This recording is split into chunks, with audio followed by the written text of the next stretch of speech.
আমি প্রত্যেকটা ভিডিও আপনাদের স্বাস্থ্য সচেতনতামূলক যে ভিডিওগুলি দিয়ে যাচ্ছি, এই ভিডিওগুলির মধ্যে আমার সবচেয়ে বড় কথা হলো যে এখানে আমি ভালো লাগে আমার কাছে খুব, যে আমি এটা একটা সেবামূলক কার্যক্রম, এখানে আর কোনো কিছু না। আপনি ফলো করেন, ফেসবুক আমাকে ফলো করেন, আপনি আমাকে লাইক করেন, কমেন্ট দেন, এটা আপনার ব্যাপার, দিতেও পারেন নাও দিতে পারেন। তো আমি নিয়মিত এরকম একটার পর একটা ভিডিও দিয়ে যাব ইনশাল্লাহ আপনাদেরকে। এখন আমার কথা হলো যে এখানে অনেকেই অনেক ধরনের হয়তো থিঙ্কিং থাকতেই পারে, মানুষের মন আকাশের রং, 7 রং, রংধনুর মতো, তো কিছু বলার নেই। তো আমার কথা হলো যে প্রত্যেকের সুস্থতার জন্য, সচেতনতার জন্য আমি এই স্বাস্থ্য সচেতনতামূলক ভিডিওগুলি দিয়ে থাকি। তা আজকে যে এখন ভিডিওটা দিব, এই ভিডিওটা হলো আপনারা যারা দেখা গেছে যে বিশেষ করে রাত্রে ঘুমাতে পারতেছেন না, আপনারা যারা রাত্রে ঘুমাতে পারতেছেন না, কোষ্ঠকাঠিন্যতায় ভুগতেছেন, কেন হচ্ছে এই প্রবলেমটা, এটা আমি আপনাকে বলি। এটা হলো আপনার অ্যাসিডিক অ্যাসিড থেকে গ্যাস্ট্রিকের, যেটাকে বলি আমরা বাংলায় গ্যাস্ট্রিকের কারণে হচ্ছে, গ্যাস্ট্রিকের সমস্যার কারণে এটা হচ্ছে। এখন গ্যাস্ট্রিকের সমস্যা কেন তৈরি হচ্ছে এটা আপনাকে আগে বুঝতে হবে, জানতে হবে। আপনি যে অনিয়মিত জীবনযাপন করতেছেন, রাত্রি যাপন করতেছেন, আপনি সময় মতো ঘুমাইতেছেন না, নাম্বার 1। তারপরে হলো নাম্বার 2 হলো আপনি খাওয়া দাওয়া করতেছেন না, কোনো রুলস রুটিন আপনি মেনটেন করতেছেন না, এই জন্য আপনার গ্যাস্ট্রিকের সমস্যাগুলি হচ্ছে। এখন এই গ্যাস্ট্রিকের কারণে কিন্তু অনেক প্রবলেম হয়।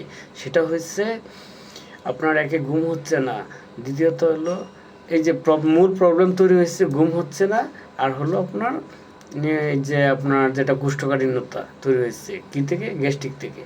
এখান থেকে পরিত্রাণের উপায় কি? পরিত্রাণের উপায়ের জন্য অবশ্যই বিশেষজ্ঞ ডক্টরের চিকিৎসা নেবেন, সহযোগিতা নেবেন।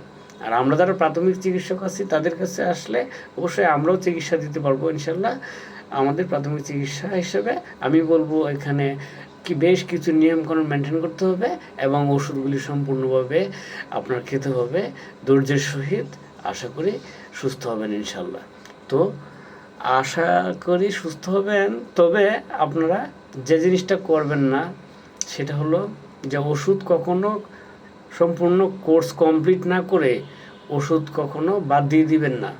আপনি আজকে ওষুধ খেলেন, 3 দিন 4 দিন 5 দিন খাওয়ার পর আল্লাহর মধ্যে আপনি সুস্থ হয়ে গেলেন, কিন্তু আপনি মনে করলেন সুস্থ হয়ে গেছি, কিন্তু আপনাকে ওষুধ দেওয়া হয়েছে 1 মাসের, 2 মাসের, 3 মাসের। এটা তো আপনাকে ওষুধটা যে দেওয়া হয়েছে, কেন দেওয়া হয়েছে, বুঝে শুনে দেওয়া হয়েছে, রোগ নির্ণয় করে দেওয়া হয়েছে। আপনার প্রবলেম তৈরি হয়েছে রে ভাই, বা যেটাই হোক আপনার এই বিফোর 1 ইয়ার্স, 1 বছর পূর্বে থেকে আপনার এই প্রবলেম তৈরি হয়েছে। তো আপনার 1 বছর যাবত যে প্রবলেম তৈরি হয়েছে, আপনি কি 1 মাসের ওষুধ খেতে পারবেন না? 1 মাসের ওষুধকে আপনি পরিপূর্ণ সুস্থতার জন্য অবশ্যই খাবেন। এটা আমার অনুরোধ রইল আপনাদের প্রতি। তবে অতিরিক্ত পানি খাবেন, এই সমস্যায় যারা আছেন ডিপ্রেশন থেকে মুক্ত থাকবেন, ঠিক সময় মতো খাওয়া দাওয়া করবেন, ঘুমাবেন। আর হলো আমাদের পরামর্শ নেওয়ার জন্য আমি আছি সবসময়, আমি আপনাদের পাশে ইনশাল্লাহ থাকবো। আমি আলিফ ফার্মেসির পক্ষ থেকে মোহাম্মদ শরীফুল্লাহ শরীফ, ঢাকা উত্তরা, আজমপুর কাঁচা বাজারে আমি আপনাদের সেবায় আছি।